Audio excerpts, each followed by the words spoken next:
तो हेलो बच्चों, सब ठीक ठाक, वेरी गुड।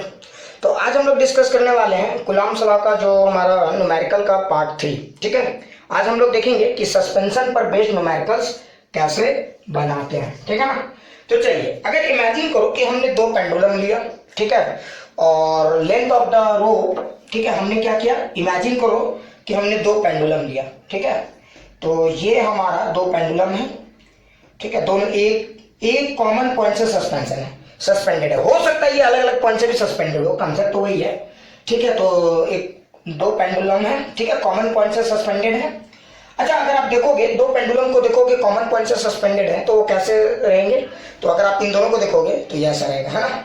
तो दो पेंडुलम इस तरह से सस्पेंडेड है। अच्छा, length of this rope is L and the mass of the bob is M. तो इसकी लेंथ हमने दे दी है एल और इसका मास है एम। ठीक है, चलिए, वेरी गुड। अब आप जरा सोचिए, अभी तो फिलहाल किसी एक बॉब को आप देखोगे तो क्या हो रहा है, ये बॉब इसमें नीचे की तरफ mg लग रहा है और ऊपर की तरफ t लग रहा है ना, और बॉब का साइज नेग्लिजिबल है। ठीक है, तो यहाँ पे नीचे की तरफ mg, ऊपर की तरफ t, इसीलिए ये आपको ऐसे दिख रहा है ना, इस तरह से दिख रहा है। लेकिन सोचो अगर दोनों में चार्ज दे दिया जाए q, ठीक है, तो इसमें एक रिलेशनशिप आपको निकालने के लिए आ सकता है। वो रिलेशनशिप एक खास है, या पूछा जा सकता है बताइए वो चार्ज क्यू कितना है, ये भी सवाल आ सकता है, कुछ भी। तो आप हम लोग फोकस करेंगे रिलेशनशिप पर, न्यूमेरिकल तो आप खुद से बनाएंगे। ठीक है, तो देखो, अगर सोचो ये लेंथ एल है और हमने इन दोनों में चार्जेस दिया क्यू, तो अगर आप इन दोनों में चार्जेस दोगे क्यू, जरा ध्यान से देखो, तो इसमें क्यू और इसमें भी क्यू चार्ज दोगे तो क्या होगा, ये पेंडुलम का चार्ज इस पेंडुलम को धक्का मारेगा, इस बॉब को धक्का मारेगा, और ये चार्ज इसको धक्का लगाएगा। मतलब अब इन बॉब्स में टी और एमजी के अलावा एक और फोर्स है, इलेक्ट्रिक फोर्स, और वो इलेक्ट्रिक फोर्स क्या करना चाहेगा, दोनों को एक दूसरे से दूर करना चाहेगा। तो इस तरह से वो क्या होंगे, एक दूसरे से दूर हो जाएंगे, है ना। तो आप देखोगे वो इस तरह से अलग हो जाएंगे, है ना। लेकिन आप देखोगे कि एक ऐसा सिचुएशन आएगा जहां पे कि ये इक्विलिब्रियम में ठहर जाता है। ठीक है, तो उस सिचुएशन को आप देखोगे तो बड़ा ही इंटरेस्टिंग सिचुएशन है। तो आप ऑब्जर्व करोगे कि एक ऐसा सिचुएशन भी आता है जब ये क्या होता है, एक इक्विलिब्रियम में आकर गेम रुक जाता है। तो देखो, आपने यहाँ पे देखा ये एक इक्विलिब्रियम में आकर रुक गया है। अब आप समझ गए इसका इक्विलिब्रियम आने का कारण क्या है। तो देखो, एक तो पहला एफई इलेक्ट्रिक फोर्स, अगर आप पेंडुलम में देखोगे तो इस पेंडुलम में इलेक्ट्रिक फोर्स, अगर दोनों में चार्ज क्यू है, ठीक है, अगर हमने दोनों में चार्ज क्यू लिया हुआ है तो ये चार्ज इसको धक्का लगा रहा है, ये इसको धक्का लगा रहा है ना। तो इसमें mg इधर t इधर। अब सवाल ये है कि बताइए ये कितना एंगल बना रहा है, थीटा। तो you need to find the angle theta, है ना। अब आप जरा सोचिए इसको कैसे बनाएंगे। तो आपको m दिया हुआ है, लेंथ दिया हुआ है, चार्ज दिया हुआ है, जरा सोचिए, वेरी गुड, सोचिए, वेल डन। ठीक है, तो चलिए अब हम लोग देखते हैं कि ये कितना एंगल बनाएगा। ठीक है, तो जरा एनालाइज करते हैं हम लोग। तो मैं इसका बेसिक कंसेप्ट आपको समझा दे रहा हूँ, इसका न्यूमेरिकल्स आपको खुद से बनाना है। ठीक है, तो चलिए देखिए। अच्छा, अब आप सोचिए कि ये भी तो उतना ही एंगल बना रहा है थीटा, है ना, क्योंकि दोनों में चार्ज सेम है। अभी हम लोग बात करेंगे थोड़ी देर बाद कि अगर दोनों में चार्ज अलग होगा तो क्या होगा एंगल, क्या ये दोनों एंगल सेम होंगे क्या अलग होंगे, तब तक आप सोच सकते हैं, लेकिन पहले फिलहाल फोकस इधर कीजिए। ठीक है, तो चलिए। अच्छा, अब आपको न्यूमेरिकल सॉल्व करना है तो किसी एक बॉब को आप ध्यान से देखिए। क्या कीजिए, किसी एक बॉब को ध्यान से देखिए। कुछ लोग बोलेंगे सर हम दोनों पे क्यों नहीं कर सकते, अरे बेवकूफो, दोनों तो आइडेंटिकल है। किसी एक बॉब का एफबीडी बनाइए। आपको पता है कि जब आप एनएलएम सॉल्व करते हो, न्यूटन लॉ, मतलब आप जो फोर्सेस किसी भी बॉडी पे ड्रॉ करते हो तो आप हमेशा उस बॉडी पे लगने वाले फोर्सेस को देखते हो। तो किसी एक को ड्रॉ करो जो आपका पसंदीदा बॉब है। आपका ये भी, किसी को लेफ्टी भी पसंद है, किसी को राइटी, मैं राइटी हूँ इसलिए मैं राइट चार्ज की ही ये ले रहा हूं। ठीक है, तो अगर आप इस बॉब को पूछेंगे तो मैं पूछा भाई तुमको कितने लोग फोर्स लगा रहे हैं, बोलेगा भैया क्या करे, ऊपर से रस्सी अपनी तरफ खींच रहा है भाई। मैं बोला वेरी गुड। मैं बोला और ग्रेविटी क्या तुम्हें छोड़ दे रहा है, नहीं, अरे ग्रेविटी ऐसा चीज है छोड़ेगा मुझे। तो देखो एक ग्रेविटेशनल फोर्स भी लग रहा है ना। और मैंने बोला और कौन सा फोर्स, तो भैया क्या बोले, आपने चार्ज देकर गुना कर दिया है, एक और फोर्स लग रहा है एफ। ये है हमारा इलेक्ट्रिक फोर्स, है कि नहीं। यानी इस बॉब ने कुल टोटल 3 फोर्सेस को झेला। आप ऑब्जर्व करोगे अगर ये फोर्स नहीं होता तो ये क्या होता है, ये वापस इधर चला जाता है, और अगर ये एफ ज्यादा स्ट्रॉन्गर होगा तो ये ज्यादा फोर्स लगाएगा तो ज्यादा एंगल बन सकता है कि नहीं। ठीक है, तो ये प्योर जो एंगल थीटा है वो एफ और एमजी के बीच का एक तरह से समझिए तो गेम है। ठीक है, वॉर है दोनों के बीच का। अब दोनों एक दूसरे को बैलेंस करना चाह रहे हैं। एमजी चाह रहा है कि ये इस तरह से एफ ई चाह रहा है, नहीं एंगल बढ़े। तो यानी एक बात होता है कि अगर एफ ई स्ट्रॉन्ग होगा तो थीटा को बढ़ाना चाह रहा है, अगर एम जी स्ट्रॉन्ग होगा तो थीटा को कम करना चाह रहा है ना। तो चलिए अब हम लोग कैसे बनाएंगे जरा देखिए। तो अब आपको समझ में आ गया होगा। अब आप इस बॉब को आपने एनालाइज कर लिया, लेकिन अब जरा ध्यान से देखिए, अगर मैं इसको कोऑर्डिनेट के पॉइंट ऑफ व्यू देखता हूं कि एफ ई और एम जी तो परपेंडिकुलर है, तो इनको रिजॉल्व करने की जरूरत नहीं है। सिर्फ अगर आप ध्यान से देखो, अगर मैंने इसको एक्स एक्सिस की तरह ट्रीट किया और इसको मैंने वाई एक्सिस की तरह ट्रीट किया, और ये पेंडुलम रेस्ट में, ये बॉब रेस्ट में, इक्विलिब्रियम में है, ठीक है, तो इसका मतलब ये हुआ कि तीनों फोर्स का वेक्टर एडिशन 0 है। ये बात तो तय है। अगर आप इन तीनों का वेक्टर एडिशन बनाओगे तो आप एनालाइज करोगे कि इन तीनों का वेक्टर एडिशन 0 आने वाला है, ठीक है। तो आप अगर वेक्टर एडिशन भी बनाओगे तो आप देखोगे ये अगर आपका एफ ई है, ये आपका टी है, तो ये आपका एम जी है ना। तभी तो इक्विलिब्रियम में नेट वेक्टर सम कितना है, 0 है। लेकिन सवाल है यहाँ इससे नहीं, हमको यहाँ पे सॉल्व करना है कि एंगल थीटा कितना है, ठीक है। तो अब हम लोग क्या करेंगे, देखिए एफ ई तो एक्स में है, एम जी वाई में है, तो देखिए टी जो है हमारा जिस कंपोनेंट को हमने माना है उस लाइन में नहीं है, तो मैं टी को रिजॉल्व कर रहा हूं, ठीक है। देखो यहाँ पे अगर इस लाइन में लेंगे तो सिर्फ टी को रिजॉल्व करने की जरूरत है, अगर टी का लाइन लेते तो फिर दोनों को रिजॉल्व करना पड़ता है। तो मैंने क्या किया है कि इसी कंपोनेंट में लिया है, ठीक है। तो अब आप जरा देखिए, ये एफ ई हुआ, ये एम जी हुआ, टी जो है ना तो एक्स में है ना तो वाई में, तो इसको पूछूंगा भैया तुम एक्स को कितना कंट्रीब्यूट कर रहे हो और वाई को कितना कंट्रीब्यूट कर रहे हो, है ना। तो देखो अगर ये थीटा है तो आप समझ गए कि ये भी हमारा एंगल थीटा होगा, है ना। तो अगर ये थीटा तो ये भी थीटा। अरे बोल भाई होगा कि नहीं होगा, ऐसे साइलेंटली देख रहे हो सिर्फ। अच्छा अगर ये थीटा हुआ तो ध्यान से देखो, इस टी का एक कंपोनेंट इधर होगा और एक कंपोनेंट इधर होगा। इधर जो कंपोनेंट होगा उसको हम लोग क्या बोलेंगे, टी कॉस थीटा, और इधर जो कंपोनेंट होगा उसको हम लोग क्या बोलेंगे, टी साइन थीटा, है ना। ध्यान से देखिए, तो इधर एक कंपोनेंट टी का, ध्यान से देखोगे तो टी का दो कंपोनेंट होगा, ये टी है तो इसका दो कंपोनेंट होगा, टी कॉस थीटा, क्योंकि ये थीटा, और ये हो जाएगा हमारा टी साइन थीटा। अच्छा आप जरा ध्यान से देखो, तो इस बॉब को अगर आप ऑब्जर्व करोगे तो एक फोर्स इधर लगा एफ ई, है ना, इधर की तरफ लगा टी साइन थीटा, और ऊपर की तरफ लगा टी कॉस थीटा, और नीचे की तरफ लगा एम जी।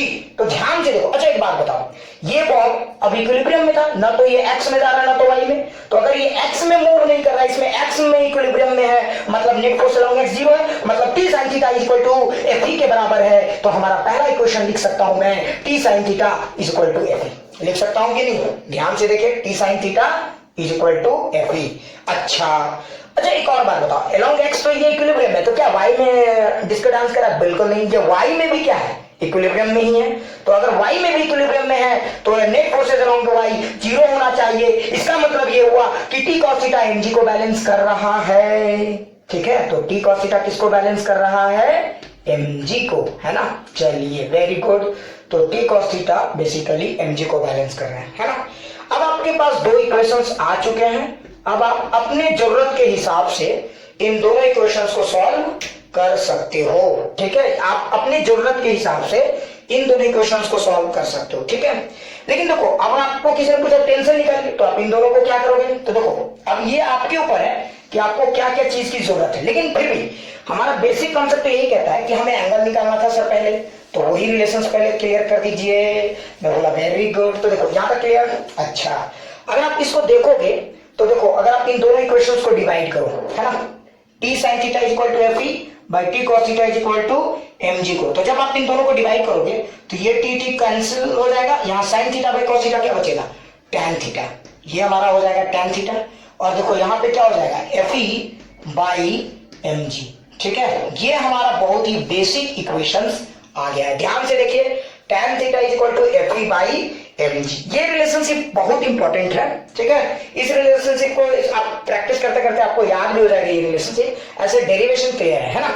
तो tan थीटा इक्वल टू क्या हो गया हमारा, F E by M G. अब कुछ लोग बोलेंगे सर सॉल्व कर दीजिए, अरे ढक्कन आत्माओ, एफ ई निकाल सकते हो कि नहीं, क्योंकि ये एफ ई इस चार्ज ने इसको इधर की तरफ लगाया था। अब ये एफ ई कैसे निकाला जा सकता है, तो एफ ई का वैल्यू पुट करेंगे। एफ ई में क्या लिखेंगे, ध्यान से देखो, वेयर, ठीक है, जगह कम होने के कारण मैं शॉर्ट में लिख रहा हूँ, वेयर एफ ई किसके बराबर है। अगर आपको मन करे तो, नहीं मन करे तो कोई बात नहीं, लिखने की कोई जरूरत नहीं, ठीक है। आप कंसेप्ट समझ रहे हो ना, वेरी गुड। तो देखो F E is equal to क्या लिख सकते हैं, के क्यू, तो क्यू स्क्वायर बाई, आपको तो बोलेंगे सर ये तो tan theta equal to F E लिख दिए, के क्यू स्क्वायर, ठीक है, बाई आर स्क्वायर, है ना। एफ ई किसके बराबर है, लेकिन अब समस्या ये है कि आर की जगह क्या लिखेंगे, ये आर कैसे निकालेंगे, अरे ढक्कन आत्माओ, ये आर निकाला जा सकता है नहीं, दिस इज द डिस्टेंस। तो बताइए कैसे निकाला जा सकता है? तो जरा सोचो, ये कैसे निकाल सकते हो आप? निकाल सकते हो? बिल्कुल। अरे क्यों नहीं निकाल सकते आप? जरा सोचो सोचो सोचो, क्यों नहीं निकाल सकते? ध्यान से देखो, यही क्वेश्चन ना मुझे निकालना है। तो देखो, अच्छा ये हमारा थीटा है, ये हमने एल है ना, तो ये देखो आर निकल गया कि नहीं, तो ये वाला पार्ट हो गया एल साइन थीटा। क्योंकि अगर इस ट्रायंगल को देखोगे तो इस ट्रायंगल का ये परपेंडिकुलर है, ये हाइपोटेन्यूस है, तो परपेंडिकुलर इज व्हाट? हाइपोटेन्यूस और साइन थीटा, है ना। तो ये हमारा ये वाला हो गया। तो बता आर की जगह क्या लिखेंगे? 2l साइन थीटा का होल स्क्वायर, ठीक है। तो ये हमारा बेसिक है, एफ का वैल्यू है, तो इसको आपको रटना नहीं है, बस समझ लेना है, तो आप समझ दोगे tan theta equal to F by G. अच्छा, मैंने न्यूमेरिकल शुरू होने से पहले भी बोला था कि ये जो एंगल है, मेनली ये angle is decided by two forces, F and M G. और देखो ध्यान से देखो, अगर सोचो एफ स्ट्रॉन्गर होता, अगर एफ स्ट्रॉन्गर होता तो वो क्या करता है? इसके एंगल को बढ़ाना चाहता। अगर एफ स्ट्रॉन्गर है तो थीटा बढ़ता, अगर थीटा बढ़ता तो ये सी बात है, ये एक दूसरे से और दूर जाने की कोशिश करते। और अगर आपका एमजी स्ट्रॉन्गर, अगर ये बहुत ज्यादा भारी है तो एमजी अगर बढ़ेगा तो ये थीटा को क्या करेगा? घटाएगा, है कि नहीं। तो tan थीटा जो है उसमें इन दोनों फोर्सेस का काउंटर बैलेंस चल रहा है ना। अच्छा, इस रिलेशनशिप से एक और इंपॉर्टेंट चीज आप निकाल सकते हो। इस रिलेशनशिप, अगर किसी ने बोला टेंशन निकाली, तो देखो आपको थीटा से कोई इंटरेस्ट नहीं है तो टेंशन भी आप आराम से निकाल सकते हो। कुछ लोग बोलेंगे सर कैसे? अरे देखो, for T sine theta equal to F T cos theta equal to MG, दोनों को स्क्वायर करके ऐड कर दो, है ना। दोनों तरफ से स्क्वायर करो और ऐड कर दो, तो जब इधर से स्क्वायर करोगे तो क्या होगा? T square sine square theta equal to F square, और इधर से क्या होगा? T square cos square theta equal to MG square. अब ऐड कर दो, तो T square sine square theta plus T square cos square theta equal to T square. तो हमारा एक रिलेशनशिप यहां से ये भी आ सकता है, टी स्क्वायर इधर को स्क्वायर करके ऐड किए, ध्यान से देखिए, इसको भी स्क्वायर किए, इसको भी स्क्वायर किए एंड देन ऐड किए, ठीक है।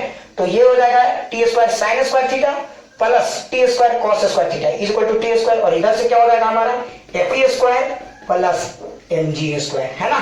तो ये हमारा एक और बेसिक रिलेशनशिप है। खैर ये रिलेशनशिप बहुत ही कम यूज होता है, लेकिन ये बहुत ही फेमस रिलेशनशिप है, ठीक है। तो फिर से समझिए, tan थीटा इक्वल टू क्या है हमारा? F A by M G. तो ध्यान से देखिए, अगर दो पेंडुलम है हमारे पास, तो ये इंपॉर्टेंट ये है कि इन दोनों में चार्जेस कैसे हैं। अगर इन दोनों में अच्छे खासे चार्जेस है तो एफ ज्यादा होगा, तो ये क्या करेगा? ध्यान से देखिए, इन दोनों के बीच का एंगल, यहाँ पे ये जो एंगल बना रहा है ये वर्टिकल से, वो एंगल में बदलाव आ जाएगा ना, ये एंगल ज्यादा हो सकता है। अगर mg ज्यादा है तो ये भारी ज्यादा है, तो ग्रेविटेशनल फोर्स क्या करेगा? इसको उतना एंगल बनाने नहीं देगा। तो ये एक बहुत ही इंपॉर्टेंट रिलेशनशिप है, tan theta is equal to F by M G. And I hope कि आपको ये समझ में आ गया होगा, है ना।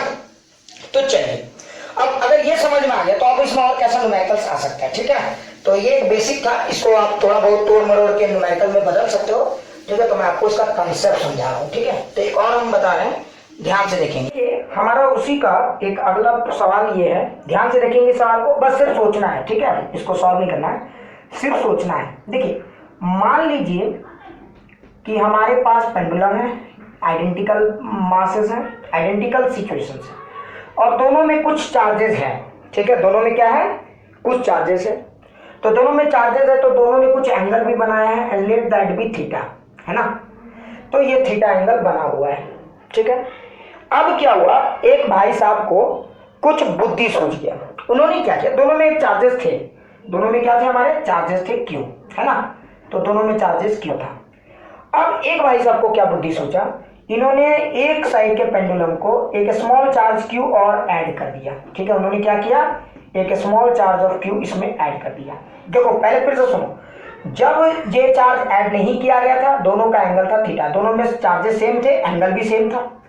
लेकिन एक भाई साहब ने क्या किया, इसमें एक और चार्ज क्यू ऐड कर दिया, ठीक है। अब आप सोचिए कि जब इस भाई साहब ने एक चार्ज क्यू और ऐड किया एक तरफ, तो बताइए कि जो अब इनके बीच में क्या होगा? ऑब्वियस सी बात है, इलेक्ट्रिक प्रोसेस में चेंजेस आया है, और अगर इलेक्ट्रिक प्रोसेस में चेंजेस आएगा तो ये एंगल में भी बदलाव आएगा, क्योंकि अब चार्ज देने के कारण इलेक्ट्रिक फोर्स भी बदल गया है ना, तो एंगल बदलेगा। तो अब आपको एक नया सिचुएशन सोचना है। बताइए वो जो नया सिचुएशन जो बनेगा उसमें ये वाला एंगल, ठीक है, थीटा। अब जो नया सिचुएशन बना, मान लीजिए कि हमारा एक नया सिचुएशन बन गया, ठीक है, ये हमारा एक नया सिचुएशन बन गया जिसमें ये थीटा 1 है, ये थीटा 2 है ना। तो जरा सोचिए, क्या ये थीटा 1 थीटा 2 सेम होंगे या अलग होंगे? सवाल नंबर 1, फिर से सोचिए, क्या ये थीटा 1 थीटा 2 सेम होंगे या अलग होंगे? वेरी गुड, सोचिए सोचिए, θ1 और θ2 सेम होगा कि अलग होगा, ठीक है। पहला तो कुछ लोग सोच रहे होंगे अरे सर चार्ज इसमें है कम ज्यादा, इसमें चार्ज है कम, दोनों में चार्जेस अलग अलग है तो ये एंगल अलग अलग होगा। कुछ लोग सोच रहे होंगे, वेरी गुड, ऐसा सोच सकते हो, आपकी मर्जी है ना, आपका दिमाग, आप कुछ भी सोच सकते हो, लेकिन जरा ध्यान से देखो, ठीक है। पहला ये समझो, पहला बात आपने सबसे बड़ी मिस्टेक यहाँ क्या की, ध्यान से देखो, आपको लगा कि यहाँ चार्जेस है ज्यादा और यहाँ चार्जेस है कम, ठीक है। तो आपको लगा अरे चार्ज ज्यादा है, चार्ज जिस समय सिमेट्रिकल था तो एंगल सेम था, चार्ज जिस समय अलग हो गया एंगल अलग होगा, बिल्कुल नहीं। ध्यान से देखो, अरे चार्ज अलग अलग होने से भी क्या होगा, दोनों में देखो तो इलेक्ट्रिक फोर्स सेम होगा या फिर अलग होगा, बताओ, इलेक्ट्रिक फोर्स सेम होगा या फिर अलग होगा। तो आप देखोगे कि इलेक्ट्रिक फोर्स दोनों में तो सेम लगेगा, अरे इसमें जितना एफई लगेगा इसमें भी तो उतना एफई लगेगा, बस अंतर क्या होगा, पहले वाले एफई से ये वाला एफई ज्यादा होगा। लेकिन क्या दोनों में एफई सेम रहेगा कि अलग रहेगा, अरे दोनों में एफई सेम रहेगा, इससे क्या फर्क पड़ता है कि देखो आप तो जानते हो कि ये जो एफई है that depends on the product of the charge, तो किसी एक में भी चार्ज बढ़ गया तो दोनों में नेट फोर्स बढ़ गया, है ना, दोनों में नेट फोर्स बढ़ा, ऐसा थोड़ी किसमें चार्ज बढ़ा दी इसी में फोर्स ज्यादा हो गया उसमें कम हो गया, अरे बेवकूफो, अभी पढ़े थे ना कूलॉम लॉ में, ठीक है। तो दोनों में किसी एक में भी चार्ज बढ़ाओगे तो नेट फोर्स तो बढ़ गया। अच्छा, जब किसी एक में नेट फोर्स बढ़ेगा तो दूसरे में भी बढ़ेगा, समझ में आया, अरे दोनों फोर्सेस समझ में आया ना, न्यूटन थर्ड लॉ है बेवकूफो, ठीक है। अच्छा ठीक है, तो अगर ये हो गया क्लियर, तो न्यूटन थर्ड लॉ में क्या पढ़ते हैं, एक में फोर्स लगा तो दूसरे में भी लगेगा, वही इक्वल और अपोजिट, ठीक है। अच्छा, अगर आप जरा ध्यान से देखो तो बताओ, अगर ये हो गया और दोनों में सेम फोर्स लगा है तो बताओ किसका एफई ज्यादा, दोनों का एफई सेम है ना। अगर अब सोचो, अगर दोनों का एफई सेम है, ठीक है, तो अब सोचो तो tan थीटा का फॉर्मूला क्या होगा, है ना, तो tan थीटा का फॉर्मूला होता है हमारा एफई बाई mg, है ना, यही होता है हमारा। अच्छा जरा ध्यान से देखो, तो देखो अगर आप यहां भी tan इक्विलिब्रियम का सॉल्व करोगे तो इसका एफई और इसका mg, है ना, तो tan थीटा 1 इसका अगर लिखोगे और अगर इसका लिखोगे तो tan theta 2 is equal to इसका भी लिखेंगे एफई बाई mg, क्योंकि इसका भी वही एफई है, इसका भी अभी भी वही mg है, अरे है कि नहीं है। तो देखो तीनों तरफ तो सेम है, तो दोनों तरफ अगर एफई और mg सेम है तो tan थीटा 1 और tan थीटा 2 क्या होगा, सेम हो जाएगा। इसका मतलब ये हुआ कि दोनों एंगल जो है वो आपके सेम होंगे, है ना। तो पहला बेसिक जो एजम्पशंस आपको मिलना चाहिए, थीटा 1 और थीटा 2 वो सेम होगा, ठीक है। अब दूसरा पार्ट, क्या ये जो एंगल थीटा 1 और थीटा 2 सेम हुए तो क्या ये एंगल पहले वाले एंगल से ज्यादा है कि कम है, ध्यान से देखो, तो ये एंगल पहले वाले एंगल से ज्यादा है, क्योंकि अगर आप tan थीटा कैलकुलेट करते तो tan थीटा में भी एफई बाई mg ही लिखते, लेकिन ध्यान से देखो यहाँ पे इन दोनों जो एफई में है वहां पे चार्ज कौन कौन, तो q और q plus q role play कर रहा है, जबकि यहाँ वाले एफई में सिर्फ कौन रोल प्ले कर रहा है, तो आप ध्यान से देखोगे तो यहाँ वाले एफई में आपका Q और Q रोल प्ले कर रहा है, तो कौन सा एफई ज्यादा है बताइए, ये वाले एफीज, येलो वाले एफीज ज्यादा है कि नहीं। तो इसका मतलब ये हुआ कि बाद वाला एंगल पहले वाले एंगल से ज्यादा है, ठीक है। तो अगर मान लीजिए ये एंगल था 30 डिग्री तो ये एंगल उससे ज्यादा है, कुछ भी आप ले लीजिए, लेट दैट बी 35 डिग्री, तो ये भी 35 है, ये भी 35 है, समझ में आया, वेरी गुड। तो इस तरह के भी सवाल आपको सोचने हैं, ठीक है। और चलिए अब और सोचिए इसमें कैसा सवाल पूछा जा सकता है, तो देखिए tan theta equal to FE by mg पे तो सवाल आ ही सकता है, तो वहां पे भी सवाल आप ध्यान से देखिए, तो यहाँ पे भी एक सवाल पूछा जा सकता है, सोचिए कैसे, देखिए। अच्छा अभी हम लोगों ने क्या देखा कि अगर दो पेंडुलम हैं, ठीक है, और दोनों में अलग अलग चार्जेस है, तब भी दोनों पेंडुलम के बीच का एंगल हमेशा सेम रहेगा, है ना। वो क्यों सेम रहेगा, क्योंकि दोनों पेंडुलम सेम इलेक्ट्रिकल फोर्स महसूस करें। हाँ, पिछले सवाल में ये खास बात था कि बाद में जब हम चार्जेस देते हैं किसी एक में भी ज्यादा देंगे तो दोनों में इलेक्ट्रिक फोर्स बढ़ेगा, जिसके कारण आपके दोनों के बीच का एंगल बढ़ेगा। लेकिन जरा सोचो और इसमें कैसा सवाल हो सकता है, तो चूंकि आप सोचने के लिए फ्री हो तो सोचो एक और सवाल बहुत ही कॉमन टाइप का इसमें आता है। देखो ये हमारा पेंडुलम था, ठीक है, मास m चार्जेस q सब एज यूजुअल है, मास m चार्जेस q दोनों में मास m charges q length l, ये एंगल था हमारा थीटा, है ना।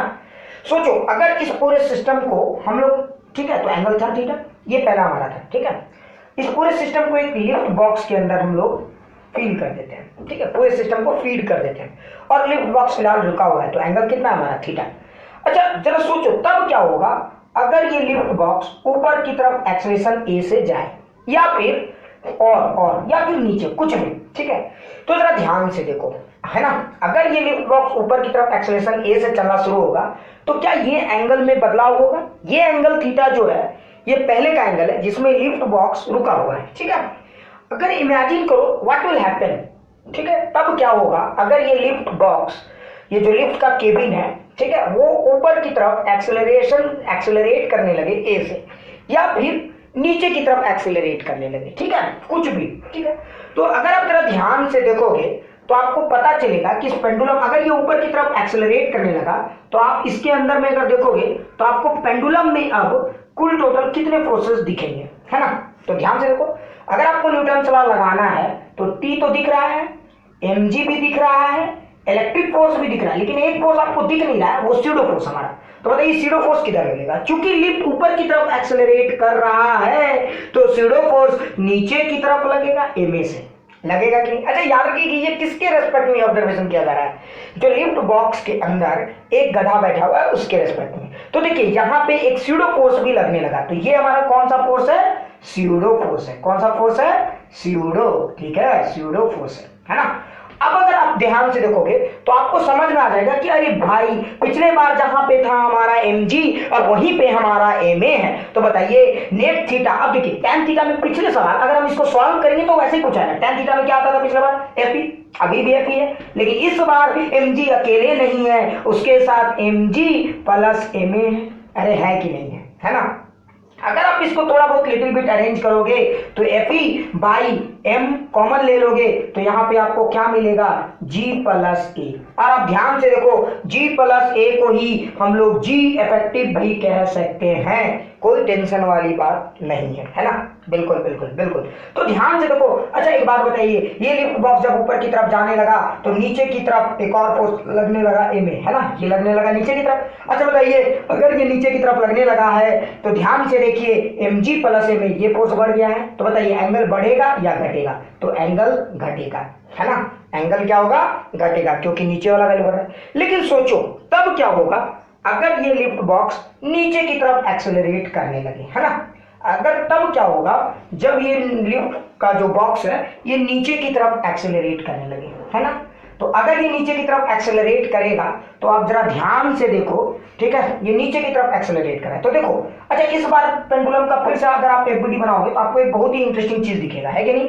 अगर आप पेंडुलम को कुछ इसके रेफरेंस में बनाओगे आप पेंडुलम, तो देखो इस बार आपको फिर से टी दिखेगा, mg दिखेगा, लेकिन इस बार mg देखो, इस पेंडुलम को ध्यान से देखो तो इधर तो mg लगेगा, लेकिन स्यूडो फोर्स है ना एक्सेलरेशन के अपोजिट डायरेक्शन में लगेगा तो स्यूडो फोर्स ma। तो देखो इन दोनों का अगर नेट लिखोगे तो mg माइनस a। मैंने देखो इन दोनों का नेट यहां लिखा, क्यों बार बार क्यों इतना सॉल्व करें, लॉजिक समझेंगे हम लोग। तो अगर आप देखो लिफ्ट का केबिन नीचे की तरफ जा रहा है तो g इफेक्टिव ma ऊपर की तरफ लगेगा स्यूडो फोर्स, तो जिसके कारण ये वाला फोर्स हो जाएगा mg माइनस a, और इधर कौन सा फोर्स रहेगा हमारा?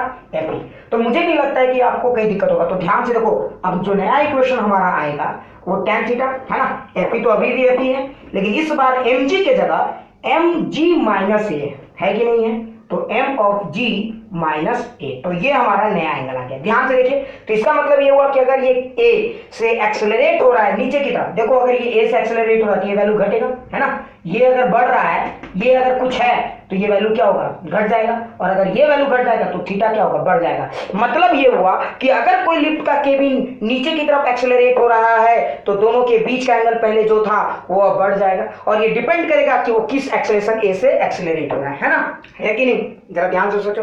तो इससे एकदम एक बात तो साफ समझ में आता है कि अगर कोई लिफ्ट का बॉक्स, ठीक है, और उसमें पेंडुलम लगा हुआ है चार्ज वाले, ठीक है, तो अगर नीचे की तरफ एक्सेलरेट हो रहा है तो उसका एंगल बढ़ेगा, लेकिन अगर वो ऊपर की तरफ जा रहा है तो उसका एंगल घटेगा। क्यों घटेगा? क्योंकि जब ऊपर की तरफ जाएगा तो g में सपोर्ट मिलेगा तो mg प्लस ma हो जाएगा। अगर नीचे की तरफ जा रहा है तो g में अपोजिशन दिखेगा स्यूडो फोर्स के कारण, तो उसमें क्या हो जाएगा? mg माइनस ma, है ना, और वो नेट वैल्यू को क्या करेगा? घटाएगा। ये सब न्यूमेरिकल एस्पेक्ट है, ठीक है। लेकिन सोचो अगर कोई लड़का पगला आ गया, ठीक है, तब क्या होगा? अभी तो मैंने बताया, सोचो। अच्छा सोचो तो tan थीटा इक्वल टू, अभी मैंने आपको बता दिया, tan थीटा इक्वल टू क्या लिखेंगे? fe by m of g minus a, है ना, अगर ये नीचे जा रहा है। अगर सोचो कि ये कोई पगला आ गया और इस लिफ्ट के केबिन को किसी ने कट कर दिया, है ना, इस लिफ्ट के केबिन को क्या किया? किसी ने कट कर दिया। तो जरा सोचो, अगर इस लिफ्ट के केबिन को किसी ने कट कर दिया तो ये लिफ्ट किस में बदल जाएगा? फ्री फॉल सिचुएशन में बदल जाएगा, है कि नहीं? ये लिफ्ट किस में बदल जाएगा? फ्री फॉल सिचुएशन में बदल जाएगा। और अगर ये लिफ्ट फ्री फॉल सिचुएशन में बदल जाएगा तो ए की वैल्यू क्या हो जाएगी? जी हो जाएगी। तो जरा ध्यान से देखिए, अगर आप ए की वैल्यू जी पुट करोगे तो बोलोगे ये वैल्यू कितना आने वाला है? तो tan theta is equal to AP by नीचे का वैल्यू टेंडिंग टू जीरो के आसपास हो जाएगा, है ना? और अगर ये वैल्यू टेंडिंग टू जीरो के आसपास होगा तो थीटा की वैल्यू π/2 के आसपास पहुंच जाएगी। अरे पहुंच जाएगी कि नहीं? ठीक है, तो ये वैल्यू क्या हो जाएगा? जीरो हो जाएगा। तो यहाँ पे थीटा की वैल्यू क्या हो जाएगी? π/2 हो जाएगी। ठीक है, आप लोग मैथमेटिकल पार्ट में नहीं जाएंगे, जीरो के आसपास पहुंच जाएगा। ठीक है ना? तो ये वैल्यू क्या हो जाएगा? π/2, है ना? तो ध्यान से देखो, अगर ए की वैल्यू जी के आसपास है तो सोचो थीटा की वैल्यू कितनी हो जाएगी? π/2। अच्छा, थीटा की वैल्यू π/2 क्या फील कराती है आपको? पहले ये सोचिए, तो थीटा की वैल्यू π/2 क्या फील कराती है? तो अगर दो पेंडुलम था, ठीक है, तो जैसे मेरे इस हाथ को दो पेंडुलम मानते हैं, ठीक है, तो अगर मेरे इस हाथ को दो पेंडुलम मानते हैं, आप ऐसे समझो, अगर आप इस मार्कर को दो पेंडुलम की तरह ट्रीट करते हो तो दोनों के बीच का एंगल पहले क्या था? थीटा। लेकिन देखो, अगर π/2 का मतलब क्या हुआ? तो ये वर्टिकल से कितना एंगल बनाएगा? तो देखो, ये जो एंगल बनाएगा वर्टिकल से, यही ना था थीटा। तो देखो, ये भी वर्टिकल से ये भी π/2 बनाएगा, ये भी π/2 बनाएगा, और ये इस तरह से पहुंच जाएगा। अच्छा, ये लॉजिक से भी फिट हो रहा है कि ऐसा क्यों हो रहा है? अब जरा लॉजिक से सोचो।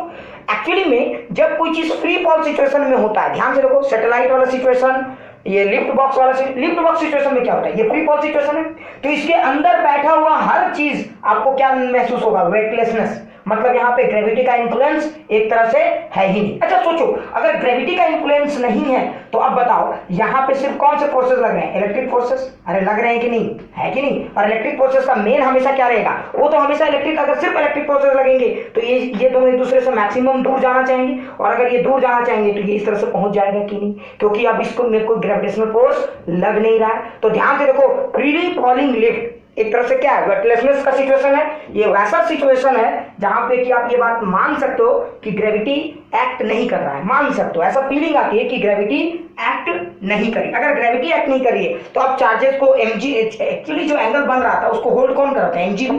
अब mg है ही नहीं, तो जिसके कारण ये क्या हो जाएगा? 180 डिग्री सीधा एंगल बन जाएगा, है ना? और ये दोनों एकदम एक दूसरे से मैक्सिमम एंगल बनाएंगे। तो देखो, ये वाला जो यहां से था, तो ये वाला पेंडुलम यहां से जो था, इधर का पेंडुलम यहां से 180 डिग्री बना लेगा, इधर आ जाएगा, है ना? यहां से ये 180 डिग्री बना लेगा, और इधर का भी पेंडुलम यहां से 180 डिग्री बना के यहां आ जाएगा, है ना? और ये इस तरह से पहुंच जाएंगे। मतलब अगर ये फ्री फॉलिंग लिफ्ट है तो ये दोनों पेंडुलम समझ में आ रहा है ना? ये आपका यहां आ जाएगा, ठीक है, ये और ये वाला आपका यहां आ जाएगा, है ना? तो ये इस तरह से देखो, ये दोनों वो जो छत है उसमें चिपक जाएंगे, ऐसा महसूस होगा, है कि नहीं? तो ये फ्री फॉलिंग लिफ्ट है। और ऐसा नहीं, जहां जहां वेटलेसनेस का सिचुएशन, आप सोचो कि एक हमारा, जैसे इमेजिन करो, आप ऐसा सोचो कि हमारा अर्थ है, ठीक है, इसके बाद एक सैटेलाइट घूम रहा है। आप जानते हो कि सैटेलाइट भी क्या है? फ्री फॉलिंग सिचुएशन है ना? तो अगर सैटेलाइट भी फ्री फॉलिंग सिचुएशन है, इसमें भी अगर आपने पेंडुलम को सस्पेंड किया तो वहां पे भी वैसा ही कुछ होगा। दोनों पेंडुलम के बीच का एंगल कितना होगा? 180 डिग्री। और ऐसा ही नहीं, आप स्पेस में भी दो पॉइंट में चार्ज लेके आप स्पेस में भी इन दोनों को चार्ज दे दोगे, क्यू स्पेस में, जहां पे ग्रेविटी का असर नहीं है, तो ये दोनों फिर से कितने एंगल बनाएंगे? 180 डिग्री बनाएंगे, है ना? ऑब्वियस सी बात है, क्योंकि अब उनको mg तो हैंडल कर नहीं रहा है। अगर अब mg हैंडल नहीं कर रहा है तो ये दोनों चार्ज तो एक दूसरे के जानी दुश्मन थे, तो ये दोनों से, अगर mg है ही नहीं तो ये क्या होगा? एक दूसरे से, है ना, मैक्सिमम दूर जाना चाहेंगे, और दोनों के बीच की मैक्सिमम डिस्टेंस कितनी हो जाएगी? 2l। तो यहाँ पे भी एक सवाल पूछा जा सकता है, ठीक है? फ्री फॉलिंग लिफ्ट में क्या एंगल है? लिफ्ट नीचे जा रहा है तो क्या होगा? लिफ्ट ऊपर जा रहा है तो क्या होगा? तो आप लॉजिक से सोचो, अगर लिफ्ट नीचे जा रहा है तो शैडो फोर्स ऊपर लगेगा, तो यानी mg की इफेक्टिवनेस कम हो जाएगी, तो एंगल क्या होगा? बढ़ जाएगा, है ना? और अगर लिफ्ट ऊपर जा रहा है तो mg के साथ ma नीचे ऐड हो जाएगा, शैडो फोर्स अपोजिट डायरेक्शन में ऐड हो जाएगा, तो mg प्लस ma हो जाएगा, तो वो ज्यादा भारीपन महसूस होगा, तो एंगल क्या हो जाएगा? कम हो जाएगा। अगर फ्रीली फॉलिंग लिफ्ट है, ठीक है, तो वहां पे एंगल कितना बनेगा? कितना? तो देखिए, वर्टिकल के साथ ये 90 डिग्री, ये 90 डिग्री, यानी दोनों के बीच का एंगल 180 डिग्री बनेगा। और ये फील भी आ रहा होगा। क्यों 180 डिग्री बन रहा है? मुझे लगता है ये फील भी आ रहा होगा, है ना? चलिए, वेरी गुड। और इसमें कैसे सवाल आ सकते हैं, ध्यान से देखेंगे हम लोग। तो देखिए, इसमें और भी सवाल पूछे जा सकते हैं। और कैसा सवाल पूछा जा सकता है, थोड़ा सा देख लेते हैं। देखिए, और हमारा अगला टाइप किस तरह का सवाल है, जरा ध्यान से देखेंगे, ठीक है? तो सोचिए कैसा सवाल हो सकता है, इमेजिन कीजिए। देखिए, सवाल ये है कि एक पेंडुलम है, ठीक है, दोनों पेंडुलम के बीच का एंगल थीटा है, या सॉरी थीटा, ठीक है, ये थीटा है, इसका मास दिया हुआ है, यानी ठीक है, कुछ पेंडुलम्स वगैरह है। सवाल समझ में आ गया ना? इन पेंडुलम्स को जरा ध्यान से देखिए, ये हमारे पेंडुलम्स हैं और ये थीटा एंगल्स बना रहे वर्टिकल के साथ, ठीक है। उसके बाद और इसका ये जो पेंडुलम है इसका मास नहीं दिया, लेकिन इसकी डेंसिटी दे दी गई है 1.8। इसकी डेंसिटी कितनी है? 1.8 यूनिट। इसकी भी डेंसिटी है 1.8 यूनिट, ठीक है। ध्यान सुनिए। अच्छा, अब सवाल क्या है, ध्यान से सुनिए। सवाल ये है कि ये दोनों पेंडुलम को फिर क्या किया गया, ठीक है। तो ये एक हमारा पेंडुलम है, सिस्टम है, दोनों के बीच का एंगल, ये एंगल थीटा है वर्टिकल के साथ। इस सिस्टम को हमने क्या किया, ठीक है, एक ऐसे मीडियम में इमर्स कर दिया। मीडियम समझ में आया ना? ये हमारा एक मीडियम है, सेकेंड केस है ये हमारा। एक मीडियम में इस सिस्टम को हमने इमर्स कर दिया। तो हम लोग को क्या लगना चाहिए था, ध्यान से सुने।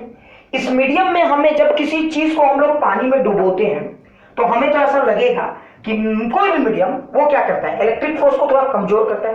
तो आपको ऐसा फील आ रहा होगा कि सर अगर इलेक्ट्रिक फोर्स कमजोर हो जाएगा तो इन दोनों के बीच का एंगल थोड़ा घटेगा, ये थीटा थोड़ी सी कम होगी। ऐसी फीलिंग तो आ रही होगी, बिल्कुल आनी भी चाहिए।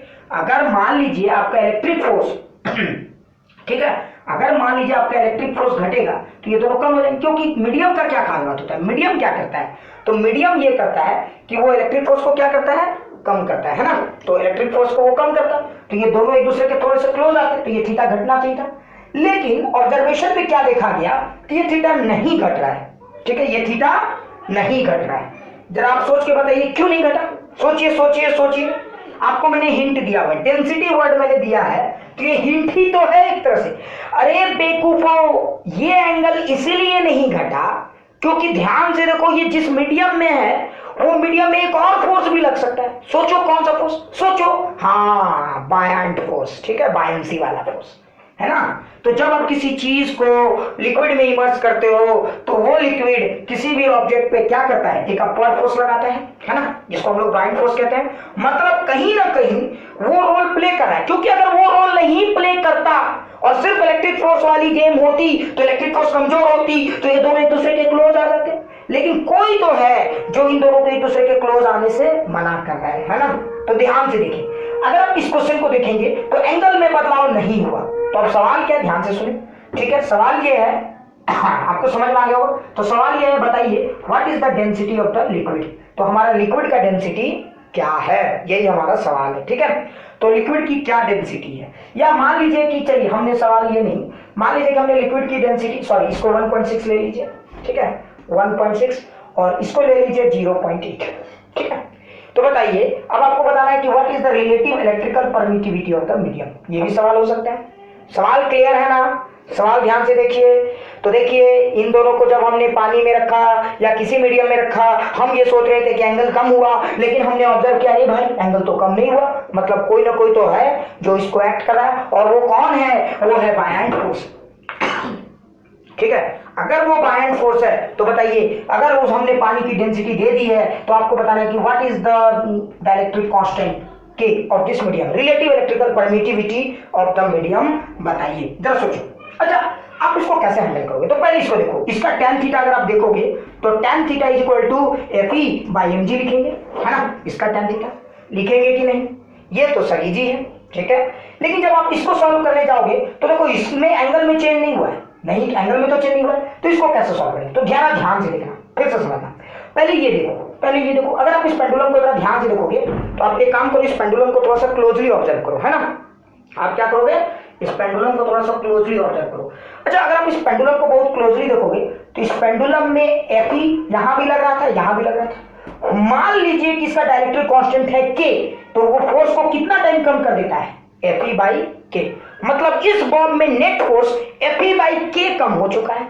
इन दोनों का फोर्स कम नहीं हुआ है, ज्यादातर लोग ये गलत बोलते हैं फोर्स इन दोनों का कम हुआ है। नहीं, इस पेंडुलम में जो इलेक्ट्रिक फोर्स नेट लगने वाला है वो K टाइम कम हो गया, ठीक है। तो ये वाला फोर्स अब जैसे ही लिक्विड में गया और हमने मान लिया कि उस लिक्विड की डाइलेक्ट्रिक कांस्टेंट है के कंफ्यूज नहीं होना है, ये के वो के नहीं है, 1/4πε0 नहीं है, ये हमने माना है, या आप कुछ भी मान सकते हो, तो हम के मान लेते हैं, ठीक है। कंफ्यूज नहीं होना है भाई, ये नहीं कि वो के है, ठीक है। ये के टाइम से कम हो गया, डायरेक्ट्रिक कांस्टेंट को भी कभी कभी के से रिप्रेजेंट करते हैं, तो कंफ्यूज नहीं होना, ये के वो के नहीं, ये रिलेटिव इलेक्ट्रिकल परमिटिविटी, इसको आप εr भी बोल सकते हो, ठीक है, ये है, ठीक है ना। चलिए अच्छा, तो देखिए अगर आप इस पेंडुलम को देखोगे तो एक तो F E equal to epsilon R, अच्छा एक टी, ये किसी काम का नहीं एंगल डिसीजन में, है ना। और देखो अच्छा इस पेंडुलम में एक फोर्स mg लग रहा था जो यहाँ भी लग रहा था, तो देखो यहाँ mg, तो देखो कहाँ कहाँ बदलाव आया, इस फोर्स में बदलाव आ गया, जैसे ये लिक्विड में गया Fe बाई के, है ना, डाइलेक्ट्रिक कांस्टेंट अगर K मान लिया या एप्सिलॉन आर मान लिया तो Fe बाई के। अच्छा और कहाँ बदलाव है, mg में बदलाव है, यहाँ mg तो लग रहा है लेकिन साथ में ऊपर में एक और फोर्स लग रहा है, बायएंड फोर्स, है ना। कौन सा फोर्स लग रहा है, बायएंड फोर्स, है कि नहीं। तो अगर अब आप इस पेंडुलम का नेट फोर्स को ड्रॉ करोगे तो देखो एक तो इधर दिखेगा Fe बाई के या एप्सिलॉन आर जो भी लिखो, ठीक है, और इधर ध्यान से देखोगे तो आपको दिखेगा mg माइनस बायएंड फोर्स, है ना, और ये आपका हुआ T, मानते हो कि नहीं, वेरी गुड। तो ये हो गया हमारा नेक्स्ट इक्वेशन। अच्छा एक बात बताओ, तो अगर आप यहाँ पे भी जब tan थीटा लिखोगे तो देखो ये थीटा तो सेम है, तो इसका आप अगर tan थीटा सॉल्व करोगे तो बोलो क्या आएगा, ठीक है। तो मैं मिटाऊं पिक्चर, ठीक है, जगह की थोड़ी सी कमी है तो इसको मैं मिटाता हूँ, ठीक है।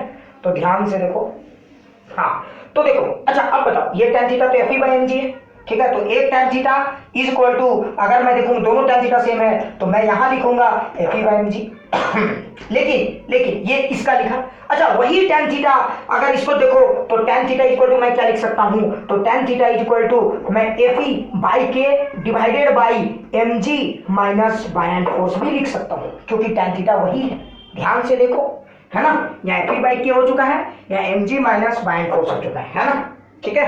तो जैसे मीडियम में कोई गया उसमें इलेक्ट्रिक फोर्स में बदलाव आया है और साथ में उसका बायएंड फोर्स भी बदला है कि नहीं बदला है, अरे देखो जरा समझो, ठीक है। अच्छा ठीक है सर बदला है, अच्छा ठीक है, अब जरा ध्यान से देखते हैं। तो एक बात बताओ, इसको सॉल्व भी करना तो हमारा काम रह गया, है ना, तो अब इसको सॉल्व करेंगे। अच्छा ये tan थीटा था लिख देते हैं, नहीं तो कुछ लोग, ठीक है। तो देखो Fe बाई mg ये रहने दो। अच्छा बताओ यहाँ पे Fe बाई के और mg की जगह क्या लिखेंगे, तो देखो mg की जगह आप ध्यान से देखो ये मास है ना, mg की जगह क्या लिखेंगे, density of the solid, volume of the solid into g। अच्छा बायएंड फोर्स का फॉर्मूला क्या होगा, तो ध्यान से देखो बायएंड फोर्स का फॉर्मूला याद है ना सबको, बायएंड फोर्स क्या होता है, weight of the liquid space, तो weight of the liquid space मतलब volume of solid density of liquid into g, है ना, यही होगा हमारा। अच्छा sir very good sir very good, clear, ध्यान से देखो।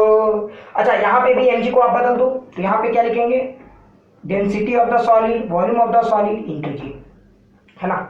अच्छा देखो ये और ये तो कैंसिल हो गया, तो ये दोनों इक्वेट होंगे, तो देखो rho S V S G, अच्छा रो एस की जगह क्या, ठीक है, तो देखो वी एस दोनों तरफ कॉमन है, तो एक इक्वेशन हमारा बनेगा rho S V S G, और इधर क्या बनेगा, तो देखो वी एस जी कॉमन ले लो, है ना, तो वी एस जी। अच्छा कुछ लोग बोलेंगे sir volume of the solid तो दिया ही नहीं था, आप कैसे मान लिए, अरे मुझको हमने मान लिया कि वी एस है तो दोनों तरफ दिख रहा है ना, वो तो कैंसिल हो जाएगा। वी क्या रिप्रेजेंट करा, वॉल्यूम, वी क्या रिप्रेजेंट करा, वॉल्यूम ऑफ द सॉलिड मतलब बॉल, ठीक है। कंफ्यूज हो रहे हो क्या, फिर से बताऊं क्या, पक्का, ठीक है। ये सब सवाल बना रहा हूँ मतलब थोड़ा सा मैं मान के चल रहा हूँ कि आपकी बेसिक अंडरस्टैंडिंग क्लियर है, ठीक है। हाँ तो देखिए वी एस जी कॉमन ले लिए, तो यहाँ क्या बचा, देखो rho S minus rho L, है ना। अच्छा देखो और अब यहाँ एक के भी रह गया, अब इसको आप सॉल्व कर दो, तो देखो V S G cancel, rho S की जगह वैल्यू पुट कर दो, तो अगर आप इस वैल्यू को पुट करोगे तो डेंसिटी ऑफ द सॉलिड मैंने दिया हुआ था 1.6। अच्छा सर यहाँ density of the solid 1.6 minus 0.8 into dielectric constant epsilon R और के जो भी लिखना है, तो लास्ट है इसलिए मैं कंफ्यूजन से बचने के लिए एप्सिलॉन आर यूज कर दे रहा हूँ या के, तुम लोग नहीं तो कुछ लोग बोलोगे मास्टर बाबा पागल है, ठीक है, वेरी गुड। तो देखो ये 1.6 इज इक्वल टू 0.8 इंटू के, है ना।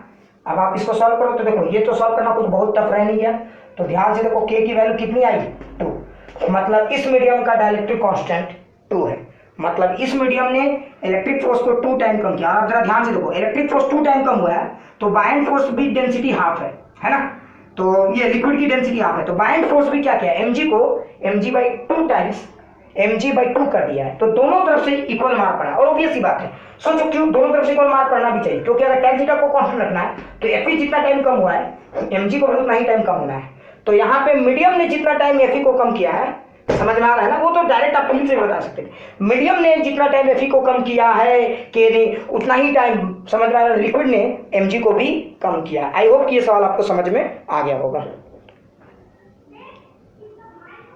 तो चलिए अभी हम लोग अगला सवाल देखेंगे। मान लीजिए, अच्छा आप ध्यान से देखिएगा इस सवाल को, ये अच्छा सवाल है और ये जेईई मेंस में भी आ चुका है, तो उम्मीद है आप लोग समझ रहे होंगे। मैं कहना चाह रहा हूँ ये ठीक ठाक सवाल है, तो थोड़ा सा अच्छे से देखेंगे, ठीक है। जैसे सवाल को ध्यान से सुनो। मान लीजिए कि दो पेंडुलम को मैंने हैंग किया हुआ है, ठीक है, और एक हमारा कॉमन सस्पेंशन पॉइंट है, ठीक है ना। एक हमारा क्या है, कॉमन सस्पेंशन पॉइंट है दोनों के लिए, ठीक है। और आप ध्यान से देखोगे तो दोनों को हैंग किया हुआ है और इस तरह से, मतलब इनमें इनिशियली कुछ चार्जेस है, ठीक है, इनमें क्या है, कुछ चार्जेस है। और यहाँ पे ये जो एंगल है, ये एंगल छोटा है, ये क्या है, बहुत ही छोटा एंगल है, एंगल टेंडिंग टू जीरो। अच्छा, छोटे एंगल ले रहे हैं, यहाँ पे मेन हमको कंसेप्ट क्लियर करना है, और ये सवाल जो आ चुका है वैसे इसी फॉर्म में है, ठीक है। तो ये एंगल छोटा है, छोटा एंगल कहने का मतलब ये हुआ कि ये लगभग, ठीक है, थीटा टेंडिंग टू जीरो है, मतलब आप साइन थीटा टेन थीटा का वैल्यू अप्रोक्सीमेटली सेम मान सकते हैं, क्योंकि स्मॉल एंगल ऑफ थीटा में साइन थीटा, टेन थीटा और थीटा की वैल्यू अप्रोक्सीमेटली सेम होती है ना। तो थोड़ा सा ध्यान से सुनेंगे। मान लीजिए कि इसमें हमारा चार्जेस क्यू है किसी भी इंस्टेंट में, ठीक है। अच्छा आप सोचिए, अगर इसमें हमारा चार्ज क्यू है तो इनके बीच की दूरी हमारा क्या है, एक्स है ना। अच्छा आप जरा ध्यान से देखिए, ठीक है, यहां तो हमारा गेम है, लेकिन सोचिए तब क्या होगा जब यहां से चार्ज लीक होगा, ठीक है। मान लीजिए बोल रहा है कि यहां से चार्ज लीकेज हो रहा है, दोनों से चार्ज लीकेज हो रहा है। अच्छा अगर एक बात बताइए, जब इन दोनों से चार्ज लीकेज होगा तो यहाँ पे चार्ज कुछ देर के बाद कम होगा, लीक हो चुका है चार्ज। अगर चार्ज कम होगा तो क्या इलेक्ट्रिकल फोर्सेस ज्यादा होंगे कि कम होंगे, कम होंगे, क्योंकि चार्ज लीक हो चुका है तो चार्ज यहाँ पे कम हो चुका है, तो इलेक्ट्रिकल फोर्सेस कम होगा। अच्छा एक बात बताइए, अगर इलेक्ट्रिकल फोर्सेस कम होगा तो ये दोनों बॉब एक दूसरे की तरफ आएंगे या एक दूसरे से दूर जाएंगे। आपको पता है इलेक्ट्रिकल फोर्सेस क्या करते थे, अगर इलेक्ट्रिकल फोर्सेस स्ट्रॉन्गर होते थे तो ये दोनों पेंडुलम को एक दूसरे से दूर ले जाना चाहते थे, लेकिन चूंकि अब इनके बीच का चार्ज धीरे धीरे क्या हो रहा है, लीक होने के कारण चार्ज धीरे धीरे कम हो रहा है, इनके बीच का इलेक्ट्रिकल फोर्स भी कम हो रहा है, और अगर इलेक्ट्रिकल फोर्स कम हो रहा है तो थीटा कम हो रहा है, मतलब ये दोनों पेंडुलम धीरे धीरे एक दूसरे के क्या हो रहे हैं, क्लोज आ रहे हैं, और दोनों एक दूसरे को क्या कर रहे हैं, अप्रोच कर रहे हैं, है ना। दोनों एक दूसरे को क्या कर रहे हैं, अप्रोच कर रहे हैं। Very good. मान लीजिए कि यहां से चार्ज लीकेज होना शुरू हो गया। अच्छा एक बात ध्यान से देखिए, जब तक क्यू कांस्टेंट है, ध्यान से देखिए क्या हमारा क्यू कांस्टेंट, ध्यान से देखिए, जब तक क्यू हमारा कांस्टेंट है तब तक, जब तक क्यू हमारा कांस्टेंट है तब तक इलेक्ट्रिकल फोर्स कांस्टेंट है, और जब तक इलेक्ट्रिकल फोर्स कांस्टेंट है तब तक थीटा कांस्टेंट है, तब तक एक्स में भी कोई चेंज नहीं आ रहा है। लेकिन सोचिए अगर क्यू में चेंजेस आ रहा है, क्यू घट रहा है, तो क्यू घट रहा है तो इलेक्ट्रिकल फोर्सेस घट रहा है, इलेक्ट्रिकल फोर्सेस घट रहा है तो थीटा घट रहा है, क्योंकि ये भी तो घटेगा, थीटा घटेगा, और अगर थीटा घट रहा है तो फिर क्या होगा, एक्स भी घटेगा। तो ध्यान से देखिए, अगर टाइम के साथ हमारा क्यू में चेंज आ रहा है तो टाइम के साथ हमारा एक्स में भी चेंज आएगा, ठीक है। और टाइम के साथ जब एक्स में चेंज होगा तो कहीं ना कहीं हमारा एक रिलेशनशिप यहाँ पे क्या हो सकता है, भी का एस्टेब्लिश हो सकता है। तो फिर से सुनिए सवाल क्या था, सवाल ये था कि यहाँ पे चार्जेस है, ठीक है, और ये चार्ज लीक हो रहा है एक कांस्टेंट रेट से, चार्ज क्या हो रहा है,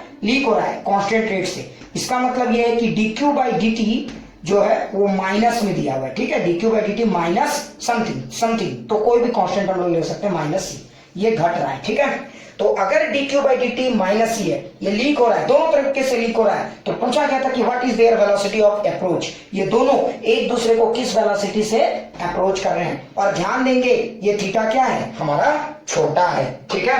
तो चलिए हम लोग को इस सवाल को अटैक करना है, ठीक है। तो सोचिए कैसे बनाएंगे, तो ध्यान से देखें, ठीक है। अच्छा मान लीजिए कि ये थीटा हमारा छोटा होगा, ठीक है, तो जब ये क्यू में चेंज आएगा, जब ये क्यू बदलेगा तो ये एक्स बदलेगा, ये तो हमको समझ में आ रहा है। तो कहीं ना कहीं क्यू जब टाइम के साथ चेंज होगा तो एक्स भी टाइम के साथ चेंज होगा, तो बी। तो सवाल क्या था एग्जाम में, ध्यान से सुनिए, फाइंड द रिलेशनशिप। तो क्वेश्चन हमारा क्या था जेईई में, ध्यान से सुने, find the relationship exist between B and X, find relationship exist between B and X, ठीक है, exist between v and x, मतलब ये दोनों एक दूसरे को अप्रोच कर रहे हैं, ठीक है। तो जो वेलोसिटी ऑफ अप्रोच है, ये दोनों जो एक दूसरे को अप्रोच कर रहे हैं, तो what kind of relationship exist between v and x। अच्छा एक बात बताओ, अगर मान लो कि ये भी इधर की तरफ जा रहा है, ये भी इधर की तरफ, let this velocity is v, तो ये भी तो v है, तो velocity of approach is equal to twice of v, और वो देखो डायरेक्टली प्रोपोर्शनल टू v बोल सकते हैं। क्यों? क्योंकि जिस समय v ज्यादा होगा किसी एक का, दोनों का अप्रोच ज्यादा होगा, तो velocity of approach is directly proportional to v। तो मुझे v और x के बीच में एक रिश्ता फरियाना है ना, तो मुझे देखना है कि यहाँ पे वेलोसिटी x के साथ कैसे चेंज हो रहा है। ठीक है, तो आप वेलोसिटी ऑफ अप्रोच निकालो या v, क्योंकि जिस समय v ज्यादा होगा उस समय इन दोनों के बीच का वेलोसिटी ऑफ अप्रोच भी ज्यादा होगा, है ना। Very good. चलिए, अब यहाँ पे कुछ लोगों के दिमाग में सवाल आ रहा होगा, सर ये रिश्ता कैसे निकाला जाएगा? टेंशन ना ले, ठीक है, अभी रिश्ता फरियाया नहीं, टेंशन शुरू हो गया, तो ध्यान से सुनिए। सबसे पहले इस कंसेप्ट को समझिए। अच्छा एक बात बताइए, यहाँ थीटा है, तो मुझे किसके किसके बीच में रिलेशनशिप लाना है? Q और X। एक्चुअली में मुझे V और X लाना है, लेकिन मैं पहले Q और X के बीच में रिलेशनशिप एस्टैब्लिश करूंगा, क्योंकि Q में जो चेंज आएगा वो Q में जो टाइम के साथ जो चेंजेस आएगा वो X में भी टाइम के साथ चेंजेस लाएगा। तो Q और X का रिश्ता कहीं ना कहीं मुझे V की तरफ ले जाएगा, है ना। और यहाँ पे चार्ज एक कांस्टेंट रेट से लीक हो रहा है, ये भी बात दिया हुआ है, यानी dQ/dt कांस्टेंट है। ठीक है, चलिए, तो पहले मुझे Q और X के बीच में रिश्ता फरियाने दीजिए। तो ध्यान से देखिए कैसे हो सकता है। अगर आप tan थीटा की बात करते हो, ध्यान से देखो, अगर tan थीटा लिखते हो तो बताइए tan थीटा इक्वल टू क्या लिखते हैं हम लोग? Fe/mg, है ना। ध्यान से देखिए, तो देखो ये Fe जब तक कांस्टेंट है तब तक थीटा कांस्टेंट है, और ये Fe कब तक कांस्टेंट है? जब तक Q कांस्टेंट है ना। लेकिन अगर Q में चेंज होगा तो Fe चेंज होगा, Fe चेंज होगा तो थीटा चेंज होगा, यही तो मैं तब से बोल रहा हूँ। अच्छा, tan थीटा का फॉर्मूला क्या लिख सकते हैं? Perpendicular by base. लेकिन कुछ लोग बोलेंगे सर परपेंडिकुलर की जगह तो आप x/2 लिख सकते हैं, लेकिन बेस की जगह क्या लिख सकते हैं? तो मैं ध्यान से देखो, tan थीटा का फॉर्मूला हम लोग sin थीटा भी लिख सकते हैं। क्यों? क्योंकि ये थीटा छोटा दिया हुआ था, मैं इतना कह, तो देखिए, ठीक है, तो अगर हमारा tan थीटा, ये थीटा छोटा है, तो tan थीटा को क्या लिखते हैं? Perpendicular by base. लेकिन ध्यान से देखो, मुझे बेस निकालने में दिक्कत आएगा, तो मैं tan थीटा को sin थीटा लिख सकता हूं, और sin थीटा का फॉर्मूला क्या होता है? Perpendicular by hypotenuse. तो मैं tan थीटा की जगह लिखूंगा sin थीटा। अच्छा, मैंने ये कब लिखा? जब थीटा स्मॉल है, तो when theta is very small, है ना, थीटा इज वेरी स्मॉल, जब थीटा बहुत छोटा है तभी मैं लिखूंगा, हर बार ऐसा नहीं। अच्छा, sin थीटा Fe/mg, मैं ऐसा लिख सकता हूं। अगर इस इक्वेशन को थोड़ा बहुत आप तोड़ मरोड़ के देखोगे तो ध्यान से देखो, sin थीटा की जगह क्या लिखेंगे? Perpendicular by hypotenuse. परपेंडिकुलर की जगह इस ट्रायंगल को देखो, आप इस ट्रायंगल को देखो, तो इस ट्रायंगल में देखो परपेंडिकुलर की जगह आप लिखोगे x/2, और हाइपोटेन्यूज की जगह क्या लिखोगे? तो l। So this is your, ठीक है, perpendicular x/2 l। So this is your perpendicular by hypotenuse, that is l। अच्छा, Fe की जगह आप क्या लिखोगे? ठीक है, तो Fe की जगह आप क्या लिखोगे? ध्यान से सुनो, Fe, तो Fe की जगह लिखोगे k। ध्यान से सुनो, मैं Fe की जगह लिखूंगा k Q1 कितना? QQ, तो Q² बाई, ध्यान से सुनो, x, ये डिस्टेंस तो अभी भी दोनों चार्जेस के बीच का है, x², तो KQ/r², तो KQ1 Q2 बाई r², है ना, और ये हुआ हमारा mg। सो ध्यान से देखो, मुझे कहीं ना कहीं x और q के बीच में एक रिलेशनशिप आ चुका है ना। तो आप ध्यान से देखो। अच्छा, एक बात बताओ, मुझे कहां तक जाना है? मुझे ध्यान देना है, मुझे वेलोसिटी तक जाना है। मुझे कहां तक जाना है? वेलोसिटी तक। अच्छा, आप इस इक्वेशन को देखो, तो देखो ध्यान से देखो, ये थीटा में चेंज तब आ रहा है जब Fe में चेंज आएगा, और Fe में यहाँ चेंज इसलिए आ रहा है क्योंकि चार्ज यहाँ से कांस्टेंट रेट से क्या हो रहा है? लीक हो रहा है, और चार्ज के लीक होने के कारण ही ये दोनों चार्ज एक दूसरे, इलेक्ट्रिकल फोर्स कमजोर हो रहा है, और ये दोनों चार्ज एक दूसरे के की तरफ अप्रोच कर रहे हैं, है ना। तो अब इसको हम लोग थोड़ा सा आगे बढ़ाते हैं, ठीक है। तो मुझे लगता है ये बात समझ में आ गया। अच्छा, एक बात बताइए, मुझे सिर्फ x और v के बीच का नेचर को समझना है, तो मैं जितने भी कांस्टेंट टर्म है, तो देखो x इधर से x² इधर आ जाएगा, सो मैं इसको लिख सकता हूं x3, है ना। और देखो ये 2 है, अच्छा ये k constant, 2 constant, l constant, m constant, g constant, है ना। तो मैं इन सारे, अच्छा, और यहाँ पे ये देखो, तो मैं इस पूरे इक्वेशन को क्या लिख सकता हूँ? k टाइम्स, ध्यान से सुनिए, 2l, ध्यान से देखें, ये हो गया k टाइम्स 2l, ठीक है, बाई mg इंटू q², यही हमारा हो गया q², है ना। तो k q²। अच्छा, एक बात बताइए, ध्यान से देखिए, ये तो पूरा कांस्टेंट है, ये पूरा कांस्टेंट है, तो देखिए टाइम के साथ कौन चेंज हो रहा है? ये चेंज हो रहा है, और जो q में जो चेंजेस हो रहा है वही तो x में चेंजेस ला रहा है। तो अगर आप इसको टाइम के साथ डिफरेंशिएट करेंगे, टाइम के साथ चेंजेस देखेंगे, तो ये दिखेगा आपको 3x², और ये हो जाएगा v, क्योंकि x³ का क्या लिखेंगे? तो 3x² और dx/dt वो बन जाएगा v, ठीक है। अच्छा, ये तो पूरा कांस्टेंट है, तो इस कांस्टेंट को एक नया वर्ड दे दिया जाए c, ठीक है। और देखिए यहाँ पे q² को आप क्या लिख सकते थे? तो q² को 2q dq/dt, ये हमारा एक बहुत ही बेसिक कंसेप्ट है ना। तो मुझे लगता है ये बात मैंने समझा दिया। अगर आप इस पूरे कंसेप्ट को बहुत ही ध्यान से देखें तो आपको समझ में आ गया होगा कि एक रिलेशनशिप और आ गया। अच्छा, आप देखिए, तो देखिए यहाँ पे देखिए, ये x भी है हमारा, और ये हमारा, अच्छा एक और चीज आपको क्वेश्चन में क्या दिया गया था, dq by dt is constant, है ना। dq by dt हमारा क्या था, एक कांस्टेंट था। तो अगर dq by dt हमारा कांस्टेंट था तो मैं क्या कर सकता था, तो इसको भी एक कांस्टेंट मान लेंगे। तो देखिए फिर से यहाँ पे कांस्टेंट के एक बहुत ही शानदार जानदार रिलेशनशिप आ जाएंगे। देखिए एक्स स्क्वायर ये हमारा आ गया, ये v, और देखिए ये c, देखिए ये q कांस्टेंट नहीं है, ध्यान देंगे ये q कांस्टेंट नहीं है, क्योंकि q तो टाइम के साथ चेंज हो रहा है, तो आप इसको कांस्टेंट नहीं मान सकते, this is not your constant. तो ये कांस्टेंट नहीं, लेकिन ये कांस्टेंट, ये कांस्टेंट, ये कांस्टेंट, ये कांस्टेंट, तो सारे कांस्टेंट मिलके एक नया कांस्टेंट फिर से बन गए, लेट दैट बी डी, है ना। सी सारे कांस्टेंट मिलके एक नया कांस्टेंट बन गए, और यहाँ पे क्या बच गया, क्यू। सो ये एक और हमारा रिलेशनशिप आ गया, है कि नहीं। तो ध्यान से देखिए, एक रिलेशनशिप ये आ गया हमारा जिसमें एक्स वी और क्यू है, और एक और रिलेशनशिप यहाँ भी था हमारा, है ना। इस रिलेशनशिप को हमने क्या लिखा था, ध्यान से देखिए, तो X cube is equal to, इसी को हमने कांस्टेंट माना हुआ था, ये पूरा हमारा था सी, और क्या था, क्यू स्क्वायर, है ना। तो एक्स सी क्यू स्क्वायर, ये एक हमारा और रिलेशनशिप है। तो देखिए ये सारे कांस्टेंट, तो देखिए अब हमारे पास दो रिलेशनशिप है ना।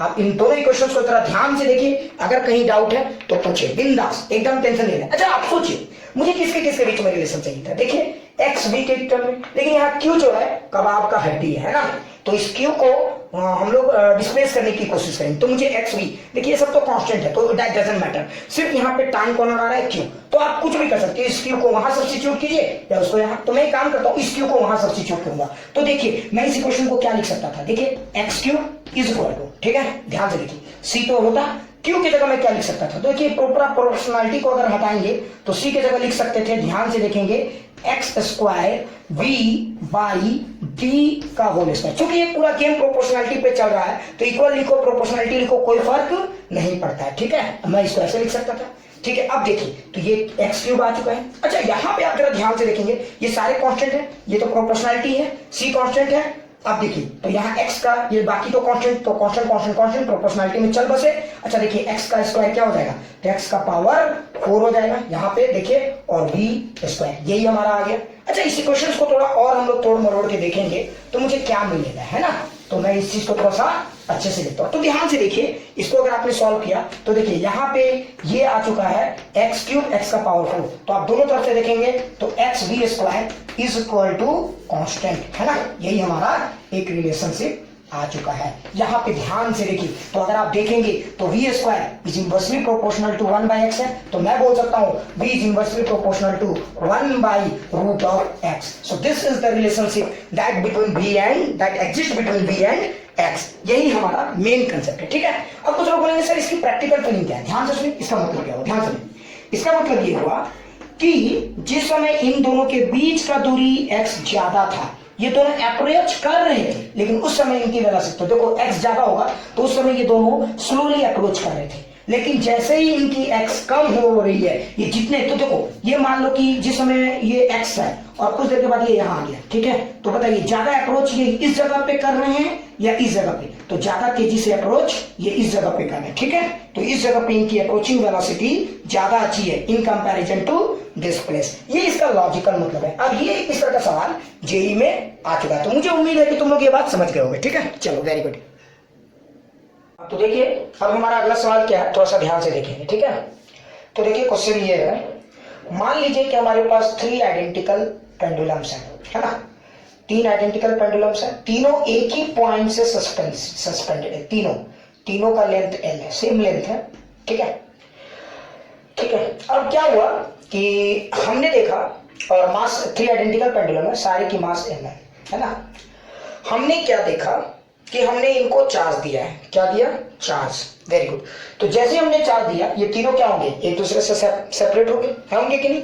जैसे आप मान लो ये 3 पेंडुलम है, इस तरह करके आप तीनों में ये 3 पेंडुलम है, अगर आपने इन तीनों को देखोगे एक कॉमन पॉइंट से सस्पेंडेड से, अगर आप इन तीनों में चार्ज दोगे तो ये तीनों इस तरह से फैल जाएंगे, है ना।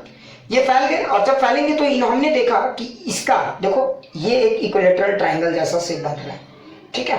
तो आप इसको अगर ऐसे देखोगे तो ऐसे ये पीछे दिख रहा है ना। तो ये देखो ये इस तरह से फैल गया है, ठीक है। तो हमने देखा कि ये इस तरह से एक इस तरह का शेप बना लिया है। इन तीनों को जब हमने दिया तो ये तीनों ने मिलके एक इस तरह का शेप बना लिया, ठीक है।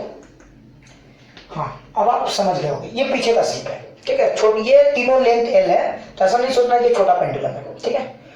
और ये लेंथ 12 है। जब हमने इनको देखा तो ये एक इक्विलेटरल ट्रायंगल बना हुआ है। मतलब अगर इसको आप नीचे से देखोगे, इस सेक्शन को आप नीचे से ऐसे देखोगे तो आपको एक इक्विलेटरल ट्रायंगल जैसा कुछ दिखेगा। देखो, और जी जो ये तीनों ने इक्विलेटरल ट्रायंगल बनाया, अगर इसको आप नीचे से इस सेक्शन को देखोगे तो आपको ये एक इक्विलेटरल ट्रायंगल वाली फीलिंग आएगी, है ना। तो देखो, जब इक्विलेटरल ट्रायंगल जो दिया हुआ है उनमें ये पता चला कि इनका जो साइड का ये जो डिस्टेंस है वो ए है। मेजर करने पे हमें कितना मिला, ए। ठीक है, तो अब सवाल क्या, ध्यान से सुनो। अच्छा, ये इस शेप को कब पकड़ा, जब हमने इनमें चार्जिंग दिया, चार्जेस दिए हैं। ठीक है, तो सवाल ये पूछा गया है कि find charge on each of the Bob, है ना। सारे बॉब्स में नेट चार्ज बताइए कितना है। ठीक है, तो आपको Bob charge on this segment, तो आपको क्या निकालना है, ध्यान से सुने। टू फाइंड, आपको क्या निकालना है, चार्ज। क्या निकालना है, चार्ज, है ना, on each Bob, on each Bob. ठीक है, यही हमारा क्वेश्चन है। तो थोड़ा सा ध्यान से सुनेंगे इस क्वेश्चन को। ठीक है, अच्छा अब आप सोचिए, पहले आप अगर इस पिक्चर को हम लोग एनालाइज करना चाहेंगे तो एक काम करते हैं हम लोग, थोड़ा सा इस पिक्चर को ऐसे देखते हैं। पहले आप इस पिक्चर को ऐसे देखिए। अच्छा देखिए, ये तीनों तो इक्विलिब्रियम में है कि नहीं, इक्विलिब्रियम में। आप इस मास को देखिए, इस बॉब को देखिए, तो आप देखेंगे कि इस बॉब में कुल टोटल, ध्यान से देखेंगे तो कितने फोर्सेस लगे हैं। तो ध्यान से देखिए, आप कंफ्यूज नहीं होना है। इस बॉब को देखिए, तो एक ये इधर की तरफ इलेक्ट्रिकल फोर्स लगा रहा है, ये इधर लगा रहा है। तो देखिए, ये दो इलेक्ट्रिकल फोर्स को महसूस कर रहा है, एक इस साइड और एक इस साइड, है ना। ये बॉब का ये चार्ज इसमें इधर की तरफ धक्का लगा रहा है, ये चार्ज इसमें इधर की तरफ।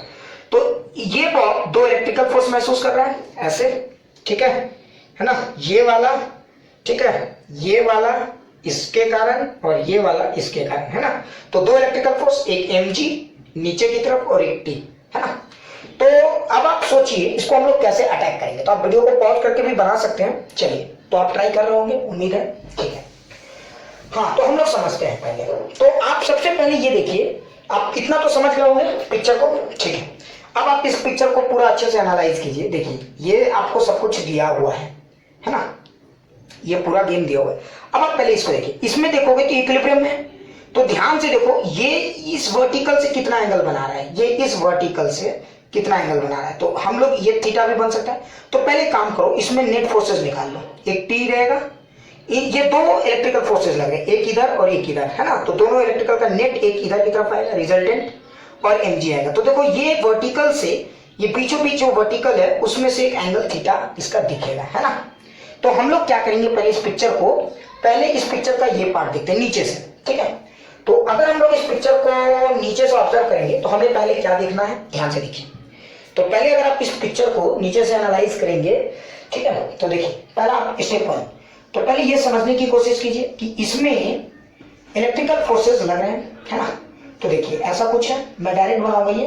तो देखिए, ये इधर की तरफ इलेक्ट्रिक फोर्स लगा रहा है, ये इधर की तरफ इलेक्ट्रिक फोर्स लगा रहा है ना। इसमें देखिए, तो आप किसको देखना चाहते हैं, यही हम ड्रॉ करते हैं। तो मान लीजिए कि इसमें ये इधर लगा रहा है, ये इधर लगा रहा है। अच्छा, ये साइड तो आपका ए दिया हुआ है, और वो मुझे क्या लगा था, क्यू। तो मुझे नहीं पता वो क्यू कितना है, तो मान लेते हैं क्यू है, वही निकालना है मुझे, कोई बात नहीं।